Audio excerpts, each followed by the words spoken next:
Hello mga kol! Atuan din natin sikat na putripan diri sa SM Lanang. Located sila sa fountain area sa SM Lanang. So welcome sa Rib Shack! Tara, sundon lang to mga guys!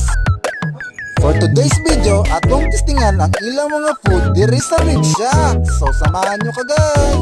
So namili na mi karon kung unsa among orderon. O ang mga bilian kay only rice na barbecue na 99 pesos and ang chicken na lasal o spare ribs. While waiting sa order, among gi-explore ang area. Sus, dakuha man na diri guys. Masigaw gyud ang pila ka team sa basketball players. Kung night time, pwede pa may mudak balay diri mga guys ba? So, mauto ni abot ang among order na barbecue, spare ribs, o chicken na lasal. Let's eat mga guys! Amoy pa lang guys, grabe humot na kayo og juicy kay tanawon ng ilang mga barbecue.